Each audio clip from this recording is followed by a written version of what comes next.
right, November 1st, 4 games on the NHL schedule tonight, so we'll get into all of those as well as recap our winner last night between the LA Kings Toronto Maple Leafs game. But before we get into that, just a reminder to people that today's show is sponsored by BetStamp. The easiest way to improve as a sports bettor is to use multiple sports books and always get the best odds.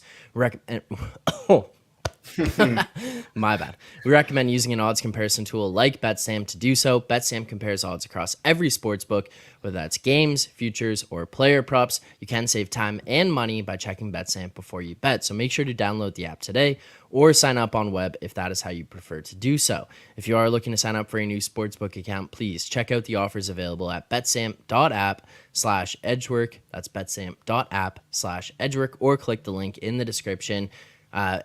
Does help support the show if you sign up using this link. So please, if you are looking to sign up, make sure to do so via that method there. All right, Moretto, just you and I here today. I mean, do you have any thoughts on what's going on with Matt Alber here? Like, just close the shoot on the boys?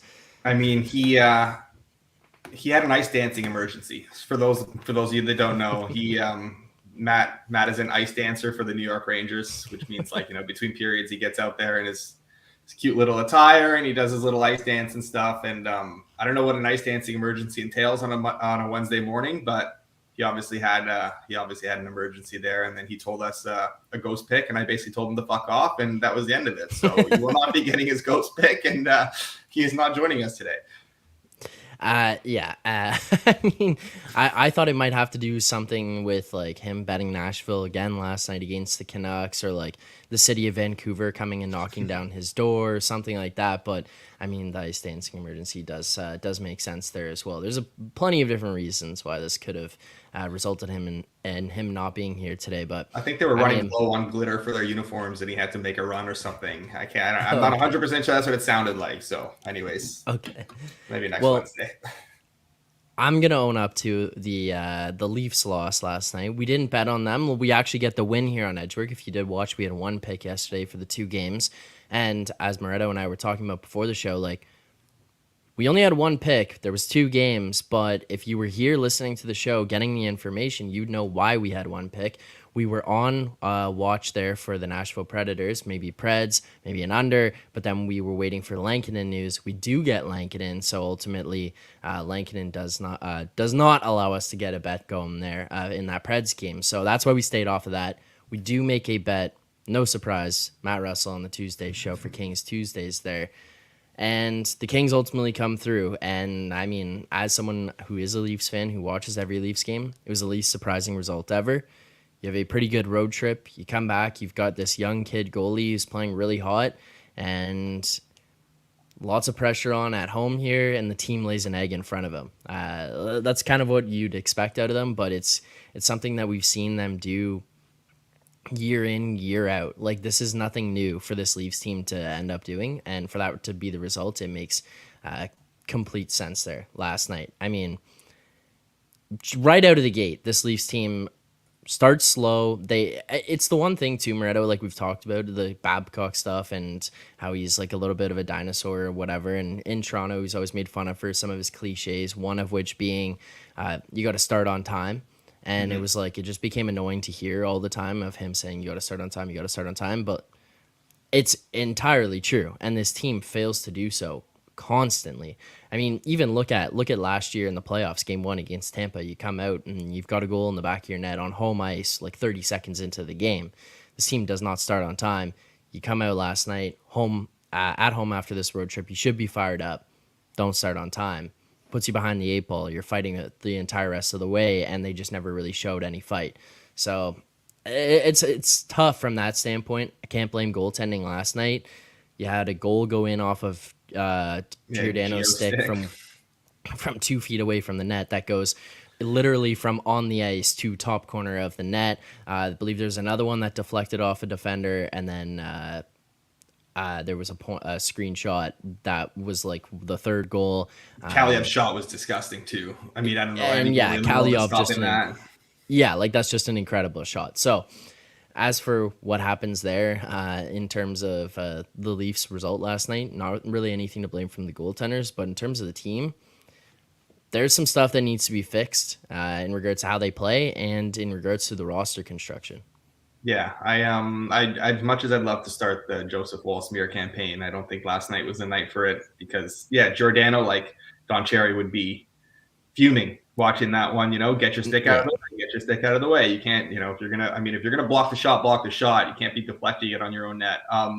And then Liljegren just gets roasted by bottom 6 hero Trevor Moore on the second one, and Lagesson just loses a puck battle in front of the net to Kempe. It was just defensively, they kind of hung Woll out to dry from what I saw. Again, didn't watch the whole game. Definitely not as in great detail like you did, but they're just gonna have to figure out the defense. That's basically it. I think to Treliving's credit, he has done that with success for the Flames in the past. So obviously that's kind of up his wheelhouse. So if that's your biggest issue, maybe that's something that he can solve. But I don't know, kind of in a tight cap space spot right now, and it's kind of hard to add like maybe 2 bodies that they would need on the back end. But again, if someone can do it, maybe he can. And I think if they can fix the back end, they'll be fine. Yeah, I'm holding out I'm holding out some faith here because we've seen Treliving do it with the D before. Look at what he did in Calgary, like Zadorov, Hanifin. He was not afraid to move on from Giordano and Brody and brought in other pieces, found Shillington, found Rasmussen. Like he found these guys, or Rasmus Anderson, sorry. He found these guys around to kind of piece together what ended up being a pretty solid decor for a few years there. So I think that if anybody could do it kind of thing with finding these people who could be good fits, it would be Treliving. I don't think he's done. He didn't really seem satisfied with it by the end of it. And truthfully, I don't think he's overly happy looking down there and seeing Giordano and Brody, 2 guys that he was willing to just walk away from for nothing in his time in Calgary, being guys who are playing like high-end minutes right now for this Leafs team. So I don't think he's done. But you are right. It's not like it's going to be easy to do. So that's kind of thoughts on the Leafs. But, I mean, you want to like a good testament of how bad the team is defensively. At the end of the second period, they spent, I kid you not, over 2 minutes and 45 seconds straight on defense in their own zone. Like, do you know how hard that is to do? 2 minutes and 45 seconds straight without the puck leaving the zone, and the Kings just walking around, getting shots, getting the puck back, walking around, get shots, get the puck back. The Leafs got booed off the ice at the end of the second period. 2 minutes and 45 seconds consecutive in the defensive zone. That's rough. I was shocked. Like I was seeing, I'm like, holy God! Like, yeah, exactly. That's what happens in beer league. I'm like, wow, this feels like a long time. And then they said on the broadcast, so like, this is being over 2 minutes and 45 seconds. Like, all right, that would make sense there. So that ends up going into the result of us winning that LA Kings bet. So we go 1-0 on the night. We do have a bunch of games to get to here tonight, so we'll break all of those down. If you do have questions, please make sure to send away in the chat.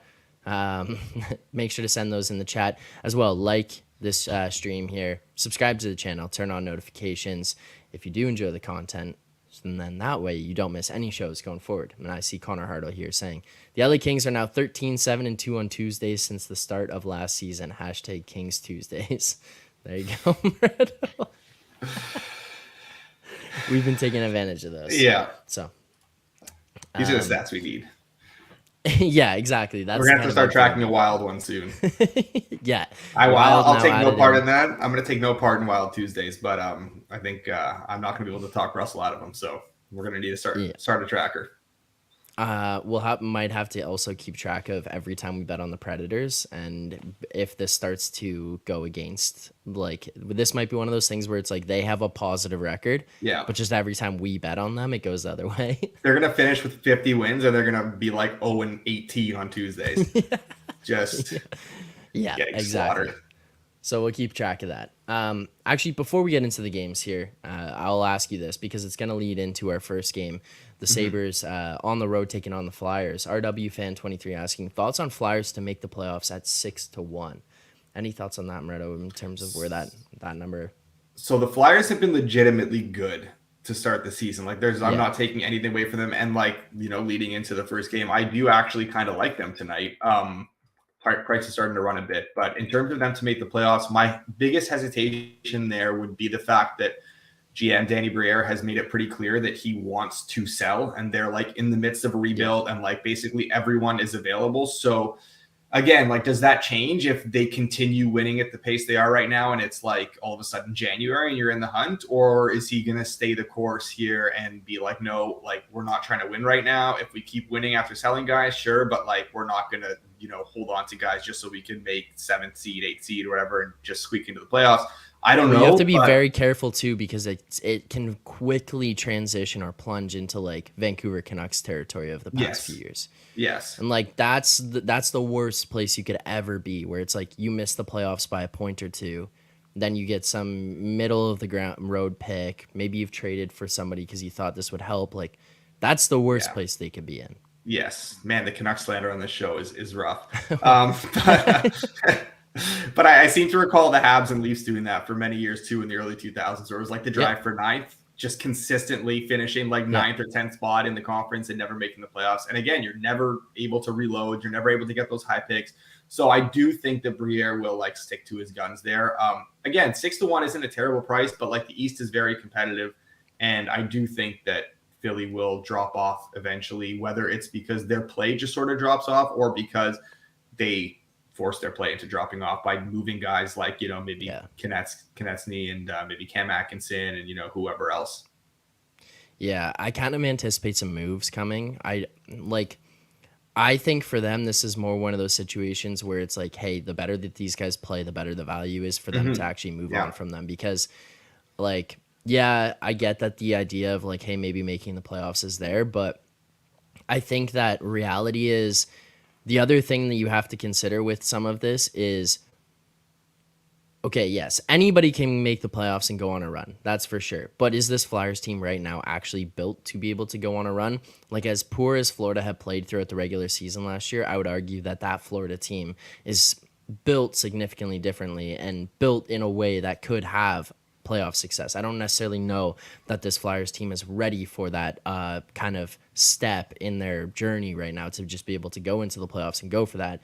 They probably have that awareness to them. They know what's going on. They know what their plan was going into this. If you can kind of elevate these guys that you might be looking to move on from at the deadline, the better that they play during the season, the more they help you, the more value you might be able to get back for them. So I kind of think that's the direction that they head in. This is also a fairly young team up front, and with a young team, you're going to have growing pains, right? So I mean, I think that flip plays into it too, where these guys are playing well right now, but like eventually there's going to be, they're going to be highs and lows for this team throughout the season. That's just natural when you have a young team, and that's just kind of how it is. So I would expect them to drop off a little bit. 6-1, like, I'm not dying to bet that, because I think what would that price have been before the season, right? You're kind of buying at like the peak here, where they're probably like 12-1 to make the playoffs before the season. You're kind of getting like half of that right now, and it's still realistically like, while we're like 10 games in, whatever, it's still a pretty small sample size. Yeah, you're getting chirped here. I said anybody could go on a run in the playoffs, and Fry's saying anybody? Nah, no chance the Preds. We don't need it to go on a run in the playoffs. Just make the playoffs. That's it. We don't need a run. Well, one of the teams that we had kind of anticipated going into the season in this in the East Division that might actually push up into the playoffs and be one of those teams fighting for a spot is the Buffalo Sabres. The Flyers are at home tonight taking on the Sabres here. You see Philly currently sitting -105, Buffalo now to +100.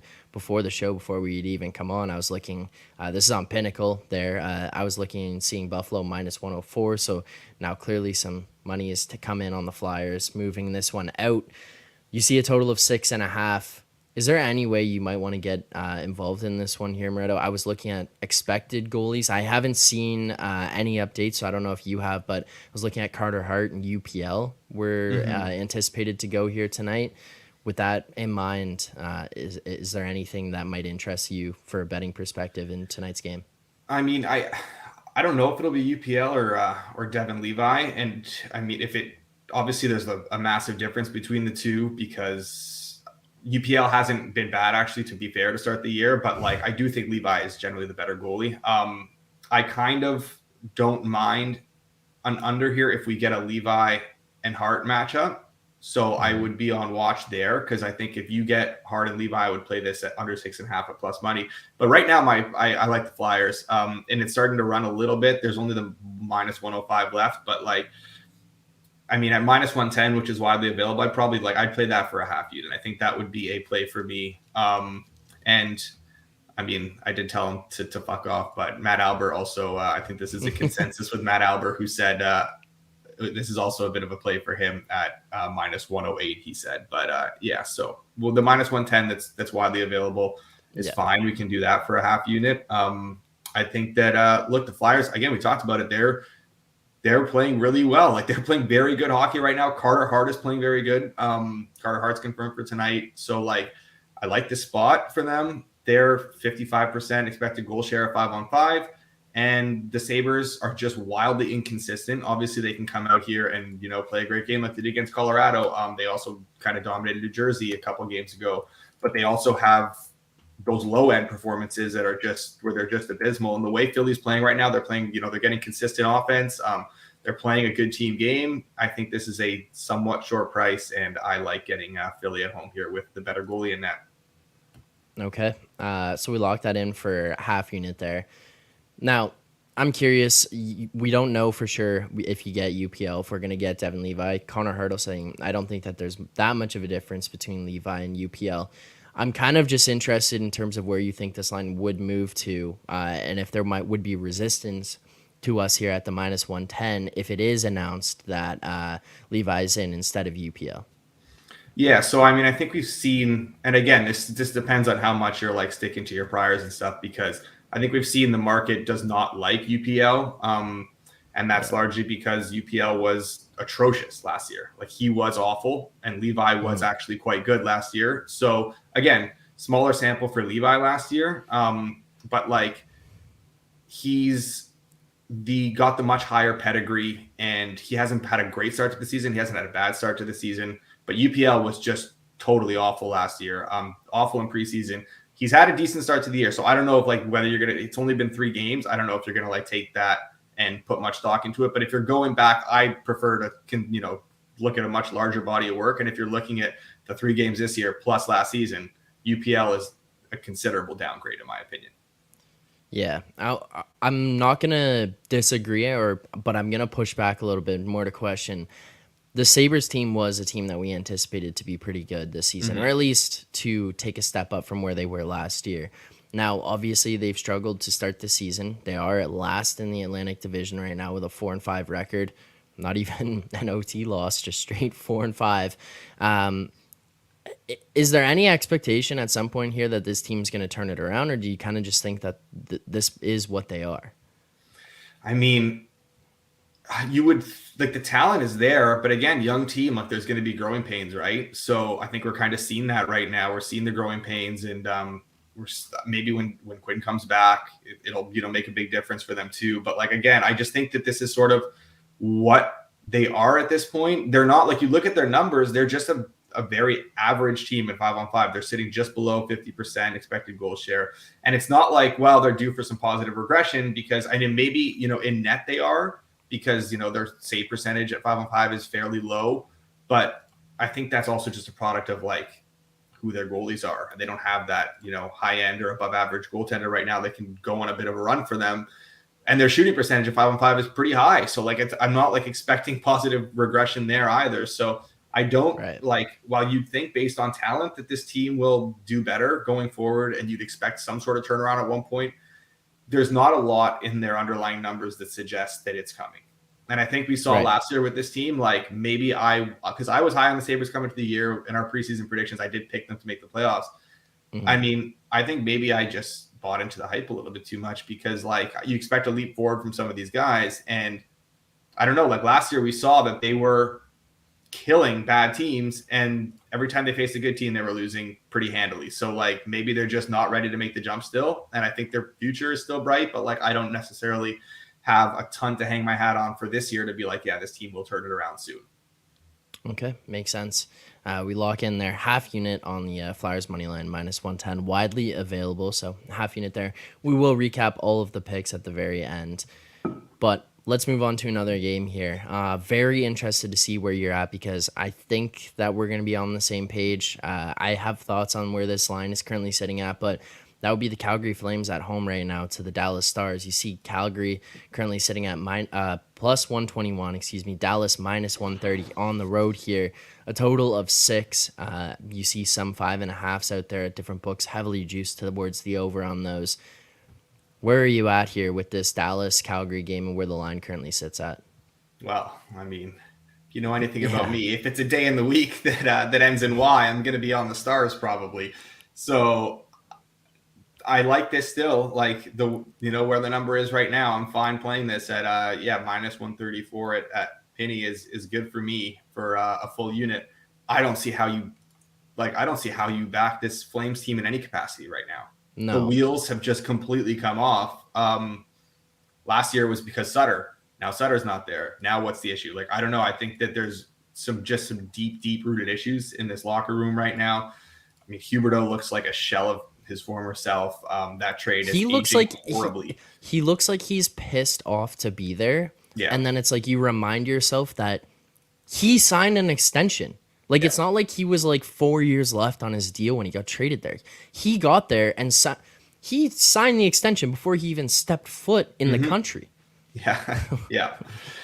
I mean, he looks miserable, and it's showing in his game. Like, I don't know. There's nothing worse than like just watching a team go through the motions and just like night in, night out. It's just like so bad. It's so awful to watch. Like, I genuinely feel for Flames fans right now, because they deserve better than look at this roster top to bottom. Like, they have a very talented team. This is absolutely a team that should be competing for top 3 in the Pacific Division. And right now it looks like it's about as bad as it can be to start the season. And you kind of think that it's going to get worse until it gets better. Like, I don't know, because right now, I mean, there's no silver lining whatsoever. Like that, I mean, March, and they're finally getting the goaltending. That's the thing that's insane. Yeah. It's like they're finally getting the goaltending that they didn't get at any point last season, which is what kind of sewered them realistically.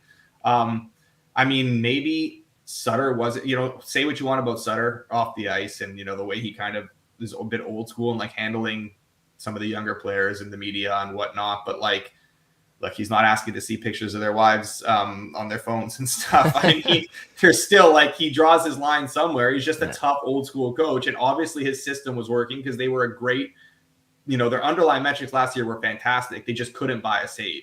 Now they're buying a save, but the team just is a disaster. So now you're going up against a Stars team that has just been, kind of scorched earth to start the season. They lead the NHL in expected goal share 5-on-5. They're just below 60%.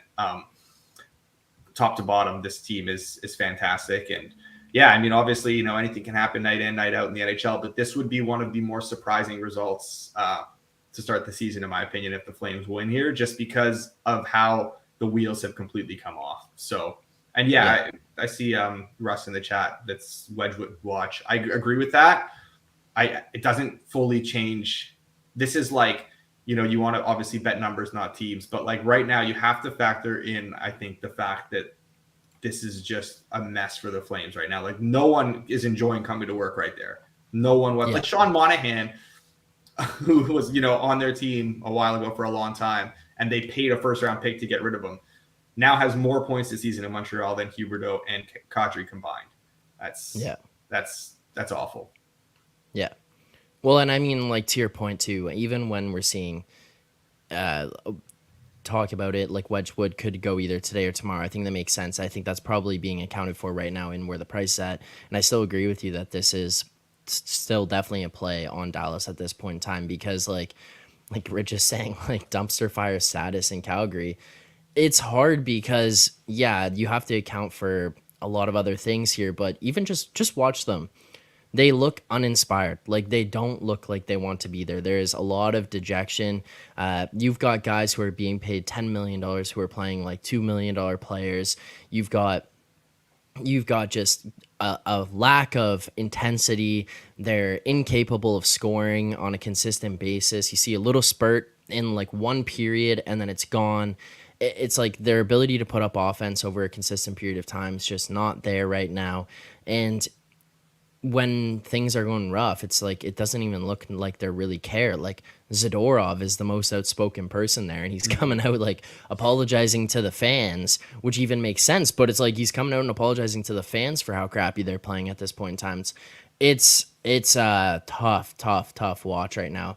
Even like listening to some different shows, like sports shows, talk shows, they're talking about maybe this is an opportunity for the Flames here to have to start chipping off some pieces and start to kind of reconstruct before they get into the new arena, so that by the time they get into the new arena, like the team's back and good again. But yeah, I think that this is a good spot for Dallas here tonight. So we do play that at a full unit, but Yeah, and yeah, obviously some big Calgary like if dumpster you're fire. apparently they're very close with Hannafin and close with Lindholm on like new deals. I mean, if you're those guys, are you kind of reconsidering signing long Yeah, term there right now? Because I would be. I mean, the fact that nothing's signed yet, that's got to give you some pause. Like, if I'm watching what's unfolding right now, I'd be like, yeah, maybe I'm not going to commit my next 7-8 years to here. yeah, yeah, exactly. Well, and I mean for a guy like Lindholm right now, it's not exactly like he's been playing incredibly either. So like his time in Calgary there, it's not like he can go there and demand too much money from Mm-hmm. who's it, Craig Conroy that's in there right now? Is that who Yeah, the yeah, GM is? Yeah, yeah, yeah, yeah. yeah. But One other we'll see. quick note on the Wedgwood Nottinger. I just wanted to confirm. So I was going through last year's schedule too.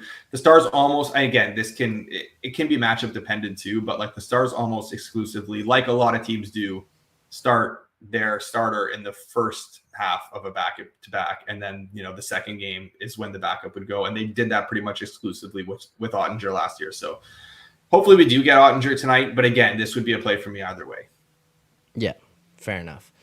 Okay, moving on here. We got the next game up on the schedule. The St. Louis Blues on the road at the Colorado Avalanche tonight. St. Louis out to plus 200, best price available. You see minus 225 on Colorado, a total of 6.5 as of right now. Any interest in this game at all here tonight, Moretto? I don't even the Blues give me shivers, man. They Yeah, send them right down my spine. I can't do it with this team.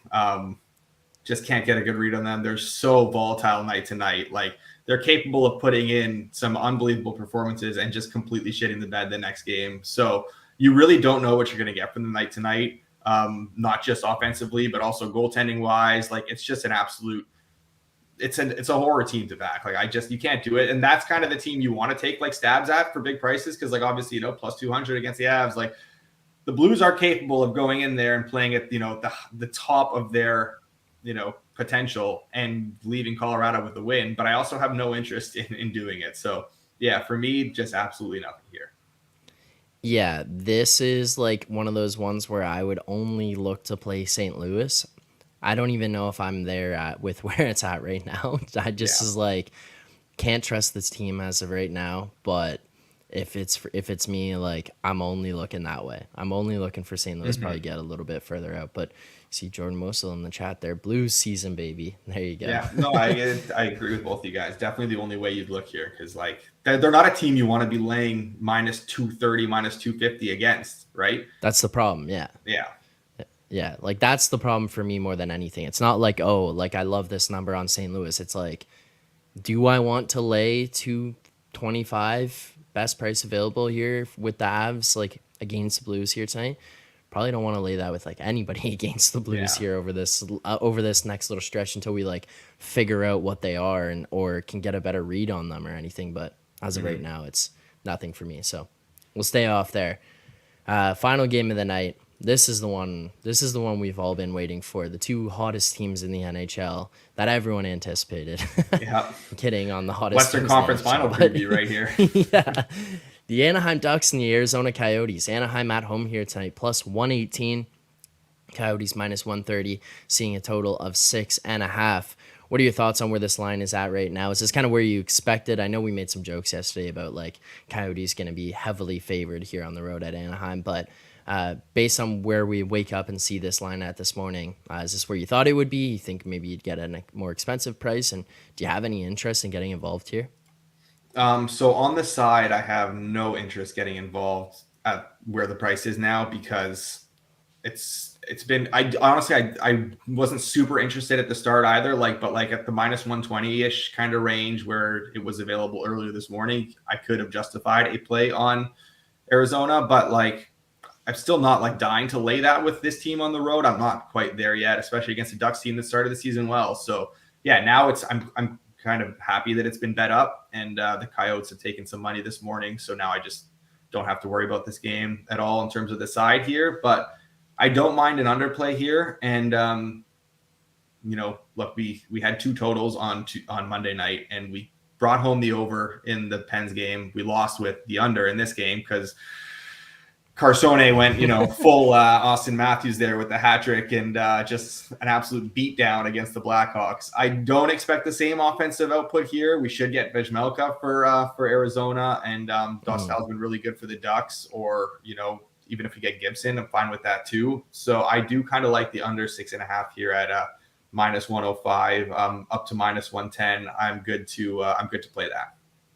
Okay, we'll lock it in here at minus 108. I see that. That's fairly available. It's at least like a middle ground of a lot of the numbers that are available. And as always, remember to check out BetStamp before you bet to make sure you're getting the best price on anything that you're betting on, games, futures, and player props. And varies different states, different provinces, wherever you are. So make sure to check out the BetStamp app and see if you can get the best price available. But minus 108 on the under 6.5, we'll lock in here for this Coyotes Ducks game. That'll do it for the picks here tonight. Any final thoughts for you, Moretto, on tonight's schedule, or just even how you feeling about your Montreal Canadiens and their hot start to the season? Well, I mean, really unlucky not to get the win in Vegas the other night, I'll say that. Although it did seem like Vegas maybe was sleepwalking through that game and still came away with the win, which is a little bit of a kick in the groin when a team can just walk through a game and come out with the win. But Montreal's been playing well. I don't know how many people actually stayed up to watch that game against Vegas the other night, but Montreal dominated that game and probably deserved a lot better. Yeah, they're not for real. The Habs are obviously going to drop off. I'm not expecting much from them. My last closing thought though would be what the hell is the NHL doing with this scheduling again? Why do we have two games on a Tuesday and then only 4 on a Wednesday? 6 games in 2 nights. I don't know. Maybe it's World Series. Has to do with the World Series, and I can see that kind of making sense. But this is a little bit frustrating to And then we're gonna have 20 games. We have a full card tomorrow. Why can't we space that out a little bit more? And again, it's got to be World Series dependent because obviously there's an off night tomorrow, but also the schedule came out ages ago. So I don't know. That doesn't necessarily make sense either. So I don't know. They must have had that planned out somewhat, but yeah, it's again just a bit frustrating that the NHL just has to load up on certain nights and again they're loading up tomorrow night when there's Thursday Night Football on, which is you're better off competing with the World Series than with Thursday Night Football, no matter how bad the game is. So I know. Yeah. I don't get it. I really man. Two games on a Tuesday just doesn't make sense. Yeah. No one hates marketing the NHL more than the NHL. They just cannot put themselves in a good spot. I see Claudio here has asked a couple times about the overall record of best bets on the season. We'll pull up the bet stamp there. You can check out our bet stamp and do analysis on all the picks that we've given out throughout this year, throughout last year as well. But you can see here on the right side of the screen, this is filtered over the last 30 days, which would encompass the entire start of the season so far here. Over 78 bets given out, or through the course of 78 bets given out, I should say, we're up $126, which would be 1.26 units, a 1.6% ROI on the season so far this year. If you take a look, you go over to the BetStamp app, you can see our full history, and in there you can see that, including last year, up 26.2 units with a 434, 490, and 13 record. So over a large sample size, the record itself doesn't really matter. It's about the units won and the ROI on it, on the picks given out, 2.5% ROI there. So in terms of the last 30 days, if you were able to filter out the Matt Alber picks, I think we'd be sitting at about a 7% ROI. So, that's why we didn't let him on the show today. Yeah, he's in a timeout. If his ghost pick wins, is a ghost pick that you were also on, then yeah, then maybe he can come back. But yeah, we'll see. I see a question here. Jordan Mosel asking, Zach, thoughts on Francesco Greco's pumpkin? I don't know. I'm a little bit worried about that. I don't know if I want to bring that up on screen here, so I will look after the show. Yeah, a little concern there. In terms of what today's picks are, recapping here quickly, we're currently looking at the Philadelphia Flyers money line minus 110 for a half unit there. The Dallas Stars money line minus 134 for a full unit on that. And then we're going to go to the Coyotes Ducks game under 6.5 minus 108 for a full unit there. So that's Flyers money line minus 110 half unit, Dallas Stars money line minus 134 full unit, and the Coyotes Ducks under 6.5 minus 108 full unit there. I just saw the pumpkin. Should I take a look now? I don't know. You can use your discretion if you want to bring it up. Oh God, yeah, no, good, good. No. I just saw the pumpkin. Oh man. This guy's. I'm gonna leave it. If you know where, I can't. It's just on my screen. I gotta get it away. Okay. Oh God. Yeah. All right. Good thing I didn't put that one on the screen. Well, if you did enjoy the show here today, please make sure to hit that like button, subscribe here to the channel. If you listen on podcast form, as always, subscribe, rate, review, all that stuff. It does help support the show, help us continue to grow, help us continue to do more content. So thank you to everyone who came out here today. Moretto, thanks for doing this, and especially stepping in here with Alber stepping out, taking care of all that other stuff that he's got to do, pulling the chute on us. Didn't want to show up just in case the city of Vancouver was going to be able to locate him and not come knocking on his door. But appreciate you doing this. I hope he found the glitter he needed. Yeah, hopefully. Well, thank you to everyone who came out here. Look forward to seeing everyone back here tomorrow morning, 10:30 a.m. Eastern time for more picks and previews, as we will have a full slate. Myself, Moretto, back here again tomorrow, correct? Yeah, so money needs a day off. He's traveling to Alber's house. Yeah, he's trying to get some payback for the Canucks slander. So money will be back on Friday, and I'll be in there with Russ tomorrow. All right, sounds good. We'll see you then, and to everyone in the chat, we'll see you guys. Enjoy your day. Enjoy the games tonight. Good luck on your bets. Let's have a day.